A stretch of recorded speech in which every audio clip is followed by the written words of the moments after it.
నమస్తే, welcome to KK news. ఈరోజు Boduppal municipality ఎన్నో వార్డాల్లో అక్రమ కట్టడాలు ఫుల్ అయిపోయినాయి. ఇక అదే ప్రకారం చూసుకుంటే బోడుప్పల్ మున్సిపాలిటీ వార్డులో మనకు 23 వార్డులో కట్టకు ఆనుకొని ఇక్కడ తూము ఉంటుంది. తూముకు కూడా తువ్వ బంద్ అయిపోయింది. అదే ప్రకారం చూసుకున్నట్టయితే మనకు అక్రమ కట్టాలు సగమేమో మనకు గవర్నమెంట్ భూమి వస్తుంది, సగము పట్ట భూమి వస్తుంది. కావున ఈ పరిస్థితి మరి మున్సిపాలిటీ కమిషన్ కనిపిస్తలేదు. మరి ఇంత భారీ కట్టడాలు, అక్రమ కట్టడాలు మున్సిపాలిటీ కమిషన్కి కానీ, టౌన్ ప్లానింగ్ టీపీఓకి కానీ, టీపీఓ టీముకి కానీ మరి ఇంత అక్రమ కట్టడాలు దాదాపు ఒక 8 కడుతురు. 8 అక్రమ కట్టడాలు కడుతురు. మామూలుగా ఒక గరిబోడు 60-70 గదులు కట్టుకుంటే ఆయన ఇల్లు కూడా కొడుతుంటారు. అటువంటి పరిస్థితి మరి ఈరోజు చూసినట్టయితే ఏమవుతుంది ఇక్కడ ఈ వార్డుకి వచ్చేసి రాసాల వెంకటేశం కార్పొరేటర్ గారు సార్ వస్తాడు. మరి దానికి మరి మీ దృష్టికి రాలేదా సార్? మరి ఇది ఇంత భారీ అక్రమ కట్టడాలు కానీ అలా కబ్జా అవుతుంది, అలా ఇంత గవర్నమెంట్ భూమి ఉంది, ఇంత పట్ట భూమి ఉన్నది. మరి ఈ తూము కూడా బంద్ అయ్యి కూడా చూడండి, వాటర్ కూడా ఒకసారి చూడండి, జూమ్ చేయి వాటర్ది. ఇక్కడ మొత్తం వాటర్ కూడా నిలిచిపోయాయి. తూము కింద వాటర్ కూడా మొత్తం నిలిచిపోయిన జరిగింది. ఆ వాటర్ ఎక్కడికి వెళ్ళాలి? ఇలా మీరు తూము బంద్ చేసి ఆడ ఇల్లు కడుతుర్రు. ఇల్లు కడుతుంటే ఈ వాటర్ కూడా ఎట్లా ఉందో, తూమే మూసేసారు.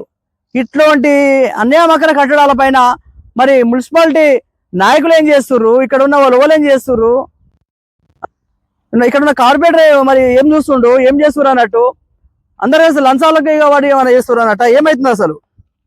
టీపీఏ మొత్తానికి టీపీఏ టీం పట్టించుకోరు. మరి ఇప్పుడు కమిషనర్ కానీ లేకపోతే మేయర్ కానీ, డిప్యూటీ మేయర్ కానీ మీ దృష్టికి రావన్నట్ట. ఇవి షెడ్లకు పర్మిషన్లో ఉండేవి. ఇట్లా 8 షెడ్లు వేసారు. ఇక్కడ పేపర్ కూడా వచ్చింది, మొన్న పేపర్ కూడా వచ్చింది. అయినా ఎవరు పట్టించుకుంటలేరు దీనిపైన. ఇలా కొంచెం ముందుకెళ్ళి చూపిస్తాం మీకు, ఇట్లా కాదు దాన్ని మీరు ఒకసారి ముందుకెళ్ళి చూపిస్తే క్లియర్గా అర్థమవుతుంది. ఇది పరిస్థితి. ఇంతకుముందు మనం కట్ట మించలు చూపెట్టినాము, ఈ కట్ట కిందికి వచ్చినాము. ఇది తూము వస్తుంది. అక్కడ తూము బంద్ అయిపోయింది, వాటర్ మొత్తం అక్కడ ఉండిపోయినాయి. ఈ అక్రమ కట్టడాలు మాత్రం అసలు కమిషన్ ఎందుకు కూడా అర్థం కాదు. సీట్ల కమిషన్ దేనికోసం కూర్చుంటే అర్థం కాదు. మున్సిపల్ ఆఫీస్లో ఇంత అక్రమ కట్టడాలు కడుతుంటే ఇంత పట్టించుకునే అవసరం లేదు. టీపీఓ కానీ, టీపీఓ టీం కానీ, అదే పక్కన చూసుకుంటే మేయర్ కానీ, డిప్యూటీ మేయర్ కానీ, ఇక్కడ ఏరియా కార్పొరేటర్ కానీ 23 వార్డు వస్తుంది. ఇది కమిషన్ అయితే మరి ఎందుకు దీన్ని పట్టించుకుంటలేడు అన్నట్టు, కట్నాలు కానకాలు ముట్టి అన్నట్టు. ఇంత ఘోరమైన అన్యాయాలు. ఇలా సగమేమో పట్ట భూమి ఉంటుంది, సగం గవర్నమెంట్ భూమి ఉంటుంది. ఎందుకు పట్టించుకుంటారు అన్నట్టు మున్సిపాలిటీ వాళ్ళు మరి దీనిపైన. ఇంతకు టీపీఓ వాళ్ళకి ఫోన్ చేసిన టీంకు ఎలాంటి సమాధానం లేదు. ఫోన్ చేస్తే కూడా ఏం సమాధానం లేదు, మాకు తెలియదు అని చెప్తుంటారు వాళ్ళు. ఇది పరిస్థితి. ఒకసారి అంతా జూమ్ చేయండి, అదంతా మొత్తం చూపెట్టండి. ఇది పరిస్థితి. దాదాపు ఏం లేదన్నా కానీ ఒక 8 సెట్లు వేస్తారు. ఇక్కడ 8 ఇల్లు కడుతున్నారు. 8 ఇల్లు ఎలాంటి పర్మిషన్ లేదు వీళ్ళకు, ఎలాంటి పర్మిషన్ లేకుండా జరుగుతుంది వీళ్ళకు. నిన్న మొన్న పేపర్ కూడా వచ్చింది, సోషల్ మీడియాలో వచ్చి జరిగింది. దీనిపైన ఎందుకు చర్య తీసుకున్నారో మాకు అర్థమైపోతుంది. ఇక్కడ సీసీ కెమెరా కూడా పెట్టారు, ఎవరు వస్తారు ఎవరు పోతున్నారు కూడా చూడటానికి. ఇట్లా కూడా సెట్ చేశారు అన్నట్టు. ఎవరైనా వీడియోలు తీస్తురా, ఫోటోలు తీస్తురా, వాళ్ళు ఏం చేస్తున్నారు అనేది కూడా కెమెరాలు పెట్టి కూడా ఇక్కడ కవర్ చేసి జరుగుతుంది. ఇది పరిస్థితి. అట్లా చేసే పనులు కూడా కెమెరాలు కూడా ఉండాలి.